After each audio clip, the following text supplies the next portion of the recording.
Deep beneath the Rocky Mountains, in a facility unknown to the public, the massive screens of Earth's Deep Space Monitoring Station lit up with unusual activity. The night shift operators watched as their quantum detection arrays picked up something they had been waiting for during the past 15 years. "Movement confirmed, sir," said Tom Baker, his fingers flying across the holographic display. "Multiple signatures, definitely not natural. They're trying to hide their engine traces, but our systems can see right through their stealth tech." Admiral James Thompson stood behind his crew, his weathered face illuminated by the blue glow of the screens. He wasn't surprised. Humanity had known this day would come. They had prepared for it. "How many ships?" he asked, his voice calm and steady. "At least 300 vessels, sir. They're gathering at the edge of the Kuiper Belt. From their formation patterns, we're looking at 5 different alien species working together." The Admiral nodded. The aliens thought they were being clever, assembling their invasion fleet far from Earth's supposed detection range. They had no idea that humanity had been watching them for decades, studying their every move, learning their weaknesses. "Put me through to the United Defense Force Command," Thompson ordered. Within minutes, the underground chamber transformed into a global command center. Holographic projections showed military leaders from every major nation on Earth. They had trained for this scenario countless times. "Ladies and gentlemen," Thompson addressed the gathering, "Operation Watchful Eye has confirmed its primary trigger condition. The quarantine breach we anticipated is now in progress." The term quarantine brought knowing looks from the assembled leaders. Earth had discovered long ago that most alien civilizations considered their planet to be under quarantine, a primitive world to be left alone until it achieved certain technological benchmarks. What those civilizations didn't know was that humanity had been secretly examining their crashed ships, intercepting their communications, and preparing countermeasures for generations. "Display Intercept Alpha 7, Thompson commanded. The main screen filled with an alien transmission, automatically translated by Earth's quantum computers. The aliens were discussing Earth's status, debating whether the time had come to harvest another pre-space civilization. A slight smile crossed Thompson's face. Humanity's greatest advantage had always been their enemies' underestimation. While alien scouts reported seeing only primitive satellites and early space stations, vast defense networks and advanced weapon systems lay hidden throughout the solar system, waiting to be activated. "Begin Phase 1 of the Revelation Protocol," Thompson ordered. "Alert all hidden bases from Luna to Titan. Activate the Quantum Entanglement Communication Network. And most importantly, maintain our technological camouflage. Let them think we're still shooting rockets with chemical fuel." The next few hours were a whirlwind of activity. Deep inside asteroid bases and underground facilities, humans checked systems that no alien race knew existed.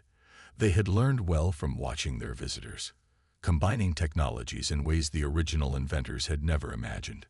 "Admiral," called out Lisa Reed from her monitoring station, "we're picking up targeted scans. They're probing our defensive capabilities." "Let them look," Thompson replied. "They'll see exactly what we want them to see." The scans swept across Earth's orbit, detecting only what appeared to be primitive satellites and space debris. They couldn't detect the quantum-shifted platforms or the dimensionally phased weapon systems. Earth's apparent vulnerability was its greatest defense.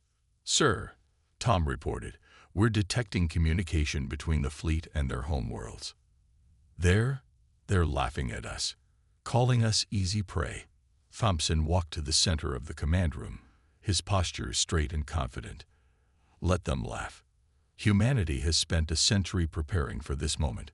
We've watched them fight their wars, studied their tactics, and built our defenses accordingly. They think they're hunting us, but they're walking into a trap generations in the making." He turned to face the global command staff. "Ladies and gentlemen, I want hourly updates on fleet movements. Maintain all stealth protocols.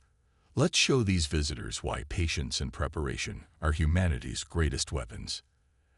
As the alien fleet began their careful approach, none of them noticed the small quantum sensors attached to their hulls, placed there years ago by autonomous probes that Earth had sent out disguised as space debris. The data flowed back to Earth through untraceable channels, adding to the vast library of intelligence that humanity had gathered. The trap was set. Humanity was ready. And soon, the galaxy would learn that underestimating Earth was the last mistake they would ever make. 3 days after the discovery, the aliens made their move. The message arrived on every communication channel on Earth: radio, television, internet, and even the primitive satellite networks that humanity had left visible to outside observers.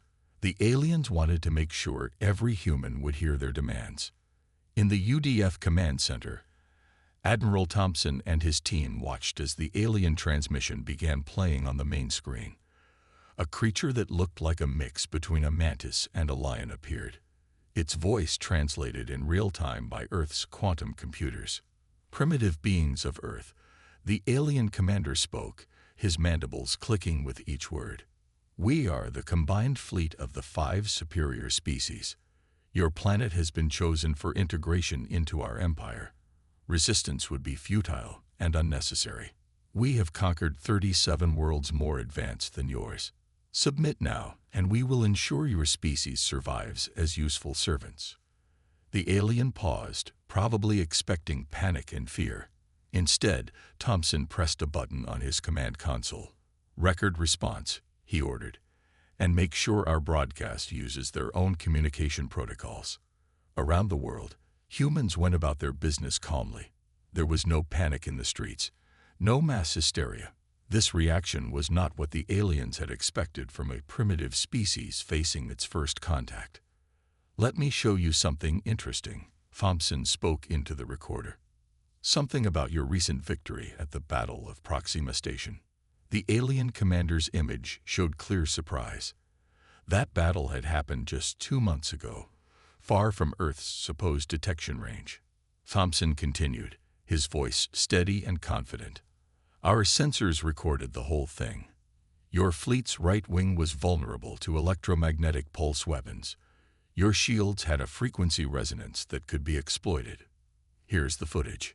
The UDF's response included crystal clear images of the battle, complete with tactical analysis that pointed out every weakness in the alien fleet's formation and technology. But that was just the beginning. "Now let's discuss the hive mind ships in your third attack wing," Thompson added. "We've noticed they rely heavily on quantum-linked communications. Interesting choice, considering the vulnerability to localized space-time distortions. Like this one. On cue, a small drone, completely invisible to alien sensors, activated near one of the hive mind ships. The massive vessel suddenly lost contact with its crew's shared consciousness, throwing its entire system into chaos for 30 seconds before the drone deactivated. That was a warning shot," Thompson explained. "A demonstration of one of our smaller defense systems. Would you like to see what the bigger ones can do?" In the command center, Lisa Reed reported from her station. "Sir, we're detecting massive energy spikes from their fleet. They're charging weapons." "Right on schedule," Thompson nodded. "Activate defense pattern echo." Throughout the solar system, hidden platforms emerged from quantum shadows. They didn't fire. They didn't have to. Each platform simply activated its targeting systems, painting every alien ship with weapons that shouldn't have existed on Earth for another century. "You're probably wondering how a primitive species like us could have this technology," Thompson continued in the broadcast. "The answer is simple. We learn, we adapt, and most importantly, we watch. Every crashed scout ship you thought was destroyed, every probe you thought malfunctioned, we studied them all. We took your technology and made it better." The alien commander's mandibles twitched, a sign of extreme agitation that human xenologists had documented years ago. "Impossible," he growled. "Your species hasn't even reached Mars." Thompson allowed himself a small smile. "Look closer at Mars."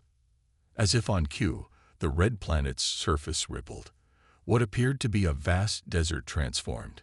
Quantum camouflage, falling away to reveal massive defense installations and cities.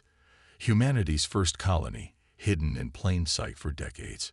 We could have shot first, Thompson concluded. We could have destroyed your fleet the moment you entered our solar system. Instead, we're giving you a choice. Leave now, return with respect and peaceful intentions, or discover exactly how many other surprises we have waiting. You have 1 hour to decide. As the transmission ended, the command center erupted in focused activity. They had trained for this moment for years, and every human knew their role. Sir, Tom reported from his station, the alien fleet is pulling back to minimum safe distance. They're transmitting on their emergency channels. They're calling for diplomatic contact. Thompson nodded.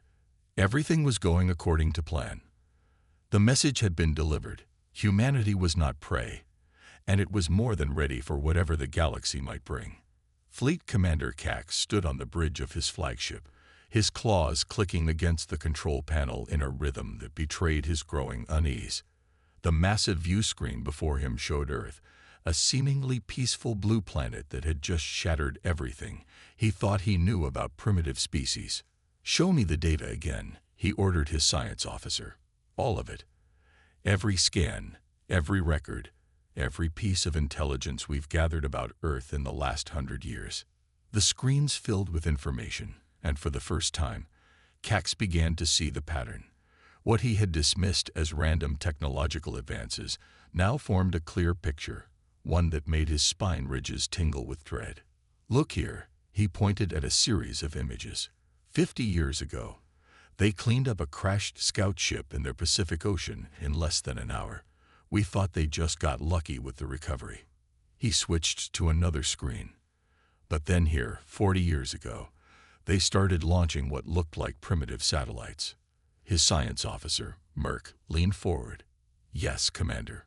Basic communication devices. Nothing threatening. Nothing threatening.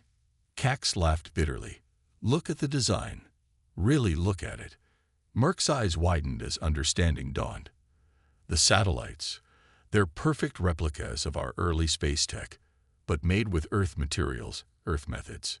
Exactly, Cax growled. They weren't building their own technology. They were deliberately copying our old designs to fool us, to make us think they were decades behind. Around the bridge, other alien officers began pulling up their own records, seeing them with new eyes. One brought up footage of human space stations, noticing how they seemed to flicker slightly in certain light, a sign of quantum camouflage that they had completely missed. Commander, called out his intelligence officer, I've analyzed their response to our message. The tactical data they showed us, it's not just recent. They have records of every major space battle between any species for the last century. They've been studying us all, learning from our mistakes. Cax moved to the main viewing window, staring at the Earth. Not just learning, he corrected. Improving. Those defense platforms they revealed. Did you notice the design?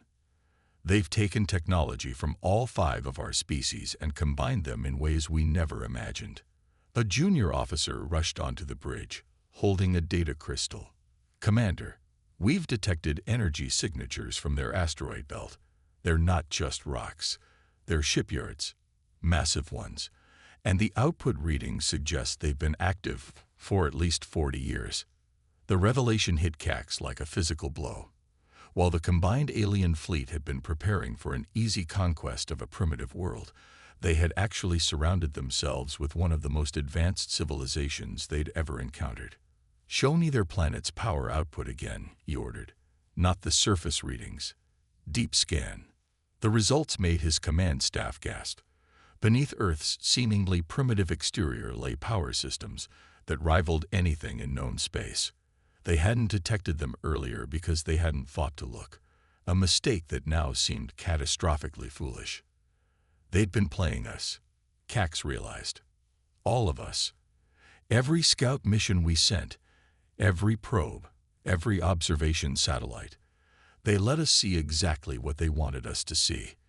a primitive species barely reaching for the stars. Another officer spoke up from his station. "Sir, I've been analyzing their historical data. Their entire space program, the one visible to outsiders, it was all stage. The rockets, the simple satellites, the clumsy spacewalks, it was theater designed to make us underestimate them." Cax's claws dug into the armrests of his command chair. The humans hadn't just prepared for this confrontation. They had orchestrated it. Every seeming weakness had been carefully crafted bait, drawing potential invaders into a position of their choosing. "Send word to the High Command," he ordered. "Full report. And add my personal recommendation. We accept their offer of diplomatic contact. I have a feeling if we don't."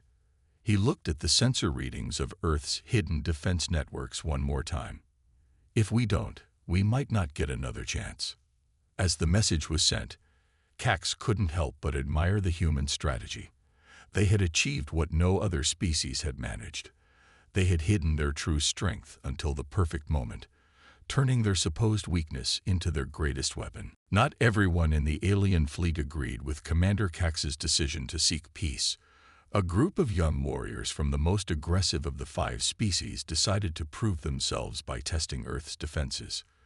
3 scout ships broke away from the main fleet, their engines burning hot as they made a dash toward Earth's orbit. They moved in an attack pattern that had conquered dozens of worlds before. Fast, unpredictable, and nearly impossible to track with standard defense systems. In the UDF Command Center, Admiral Thompson watched their approach with calm interest. "Right on schedule," he said. "There's always someone who needs a clearer demonstration." "Sir," Lisa called from her station, "the scout ships are using their most advanced stealth technology. Should we power up the main defense grid?" Thompson shook his head. "No need. Let's show them something more interesting. Activate Defense Pattern Delta. Non-lethal response only." Throughout Earth's orbit, hundreds of tiny objects that looked like space debris began to move. These were Earth's micro-defense platforms, each no bigger than a coffee cup, but packed with technology that combined the best features of all known alien weapon systems. The alien scouts flew past Mars, their crews confident in their ship's stealth capabilities. They didn't notice the small burst of energy that washed over them as they passed through Earth's outer defense line. Inside the scout ships, everything changed. First, their quantum communication systems went dark. Then their artificial gravity flickered. Finally, their engines shut down, leaving them floating helplessly in space. "What just happened?" one of the alien warriors demanded, hitting his control panel in frustration. "How did they detect us through our stealth field?" The answer came in the form of a hologram that appeared on every screen in their ships.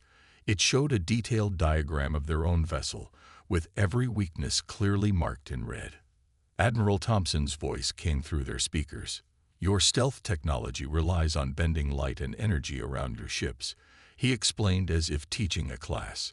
"Quite advanced, really. But we discovered something interesting. It creates a very specific distortion in spacetime, something our sensors were designed to detect 50 years ago." The alien warriors watched in shock as small robots, each the size of a human hand, attached themselves to their hull. These machines began repairing the damage that the defensive pulse had caused. "We could have destroyed your ships," Thompson continued, "but that wouldn't have been as educational. Instead, we're giving you a first-hand look at how we've improved your own technology." Through their viewports, the alien crews could see Earth's defense platforms decloaking around them. The designs were familiar. They could see elements from each of their 5 species' technology, but they were combined in ways that their creators had never imagined possible.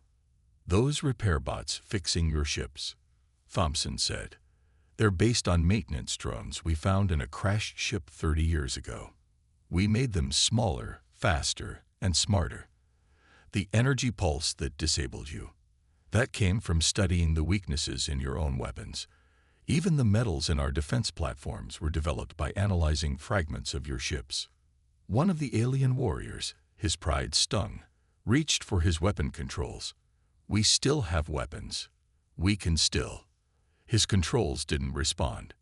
Instead, another hologram appeared, showing how humans had already downloaded and analyzed all of their weapon systems during the initial scan.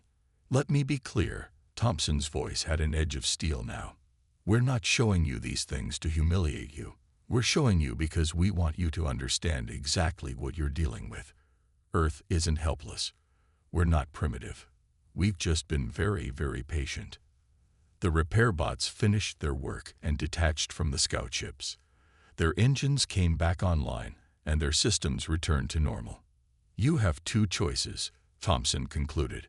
"Return to your fleet and tell them what you've learned, or try something foolish and discover what our lethal weapons can do. Choose wisely." The scout ships turned around, their crews silent and shaken. They had come expecting to find an easy target. Instead, they had discovered that humanity's greatest weapon wasn't their technology. It was their ability to learn, adapt, and improve upon everything they encountered. 2 hours after the scout ship incident, Admiral Thompson stood before the combined holographic presence of Earth's Defense Council. The time had come to reveal humanity's full hand.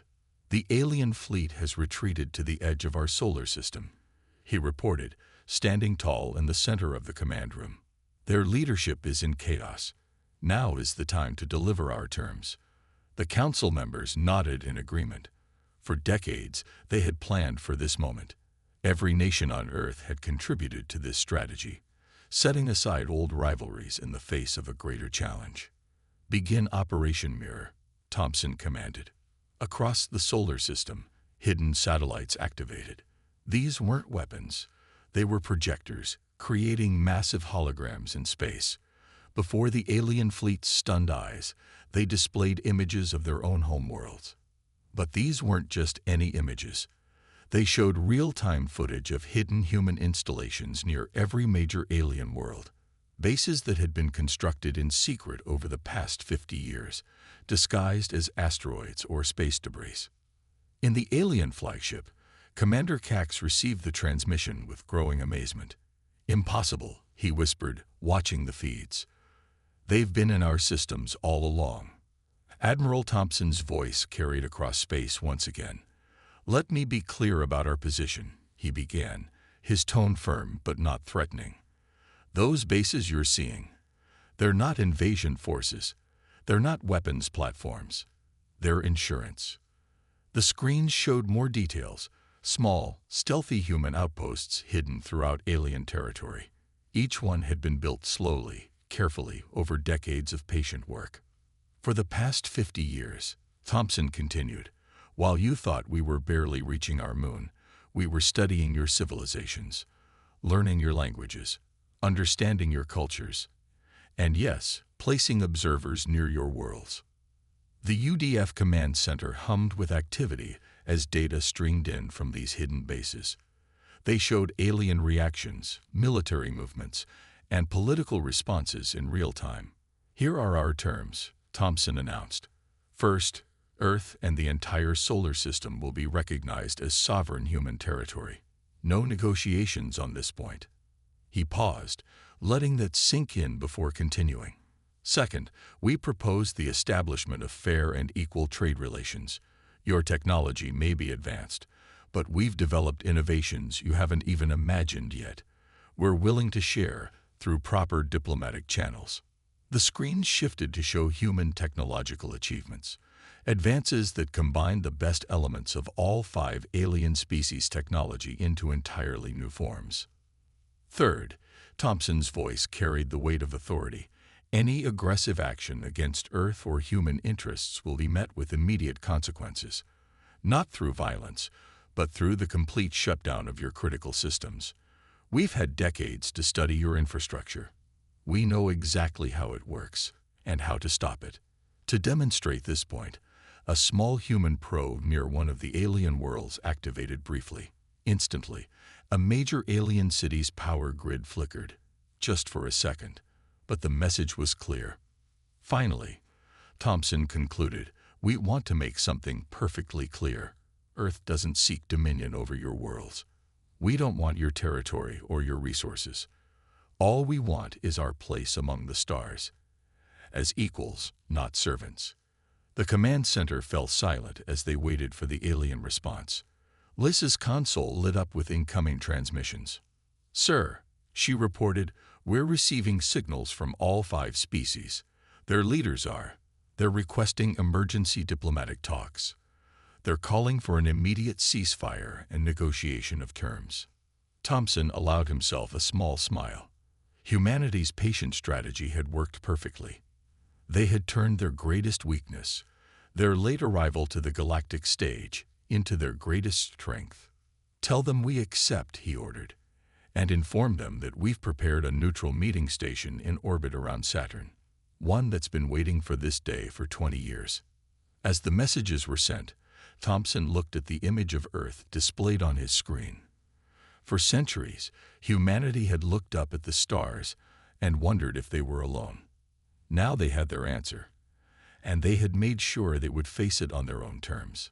The ultimatum had been delivered, and for the first time in galactic history, a primitive species had reshaped the balance of power not through warfare, but through patience, intelligence, and careful planning. The meeting station orbiting Saturn was a marvel of engineering that humanity had kept hidden for 2 decades. As the alien representatives approached, its quantum camouflage dissolved, revealing a massive structure that combined architectural styles from all 5 alien species with unique human elements. Inside the main conference chamber, Admiral Thompson stood with Earth's diplomatic team, watching as the alien delegates entered. Each species had sent their highest-ranking representatives, a fact that proved how seriously they now took humanity. "Welcome to Harmony Station," Thompson greeted them, using each species' traditional greeting gestures perfectly. The aliens exchanged surprised looks.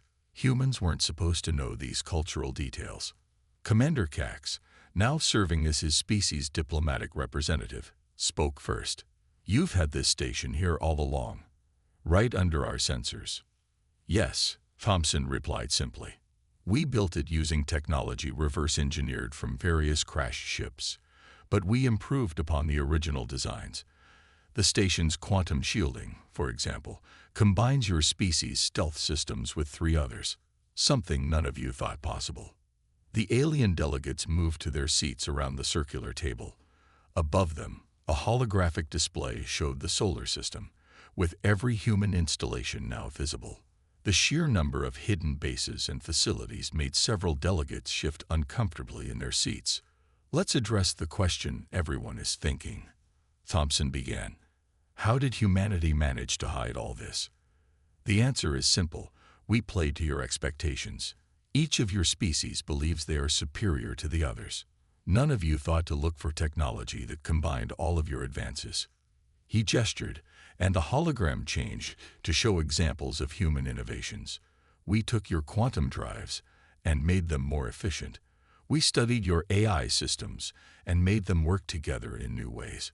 We even improved your universal translators, which is why we can have this conversation without any miscommunication." The representative of the most technological species, a being of pure energy contained in a crystalline form, pulsed with curiosity. "But why reveal everything now? You could have kept hiding, building your strength further." Thompson smiled. "Because humanity doesn't want to hide anymore. We want to trade, to share knowledge, to be part of the galactic community. But we'll do it as equals, not as servants or subjects." He pressed a button, and a new hologram appeared, showing technological breakthroughs that made even the most advanced aliens lean forward with interest.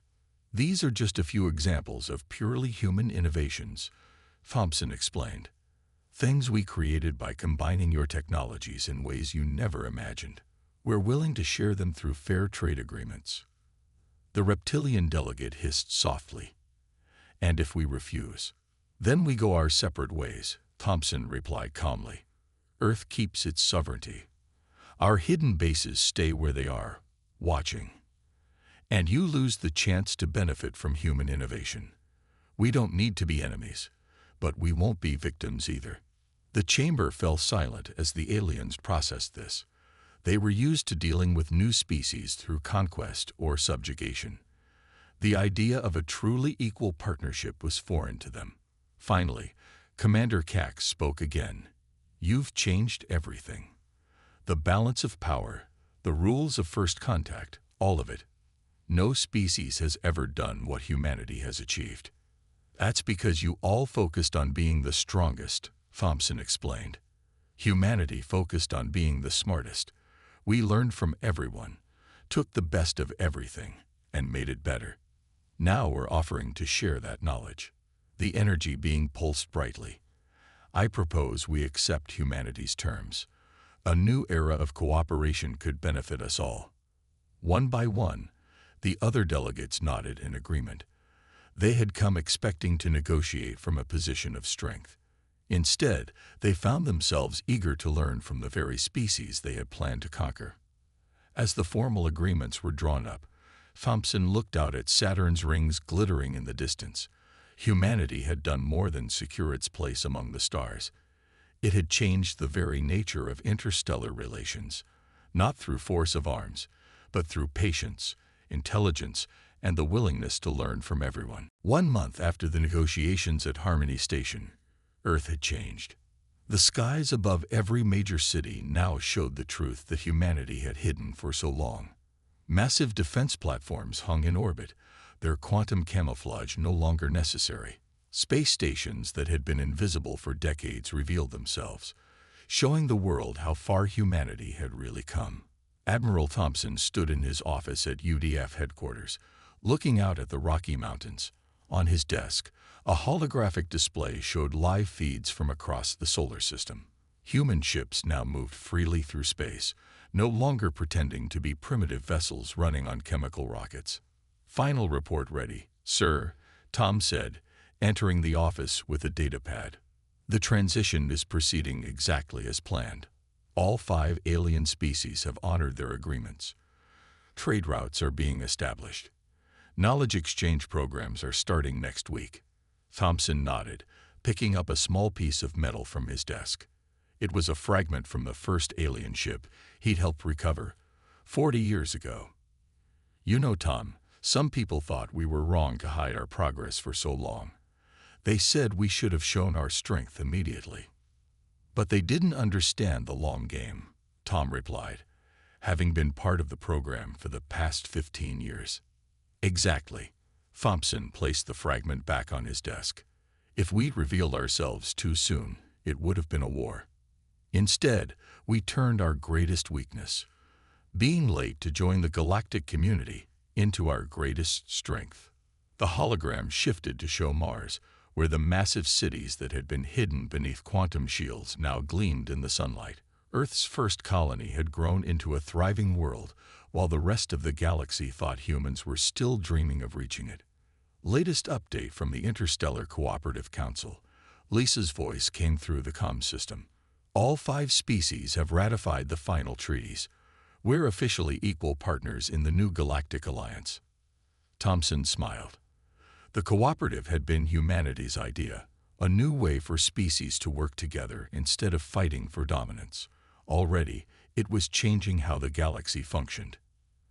"And the technology exchange?" he asked. "Going better than expected," Lisa replied. "Our combined technology approach is revolutionizing everything. The aliens are amazed by how we merged their different systems. 3 new joint research projects have already started." Outside the window, a ship of alien design passed by, one of many diplomatic vessels now freely visiting Earth. But Thompson noticed how the alien pilots had already started incorporating human improvements into their craft. "You know what the best part is?" Tom said, looking at the ship. "They're not just learning our technology. They're learning our way of thinking. The idea that you can take different pieces from different sources and make something better." Thompson walked to the window. That was always the real goal. Not just to protect Earth, but to change how things work out there. The galaxy was stuck in cycles of conquest and dominance. We showed them a different way. His computer chimed with a new message. The first human ambassadors were taking up their positions on alien worlds, not as spies or hidden observers this time, but as official representatives of Earth. "Sir," Lisa called again. The President is ready for your final briefing. The public announcement about the full history of our space program goes out tonight. Finally, Thompson smiled. No more hiding. No more pretending to be less than we are. He straightened his uniform and headed for the door, but paused for a moment. You know, Earth's children will never know what it was like, looking up at the stars and pretending we couldn't reach them. They'll grow up in a galaxy that knows humanity's true strength. Not strength, sir, Tom corrected. Wisdom. We showed the galaxy that the best way to advance isn't to be the strongest or the first. It's to be the smartest, the most patient, and the most willing to learn. As Thompson headed to his meeting, he looked one last time at the hologram of the solar system, now bustling with open activity, no longer hidden behind veils of deception. Humanity had achieved something unprecedented. They had reshaped the galaxy not through force, but through intelligence and patience. The age of hiding was over. The new era had begun, and humanity had earned its place among the stars, not as conquerors or servants, but as teachers, innovators, and equals.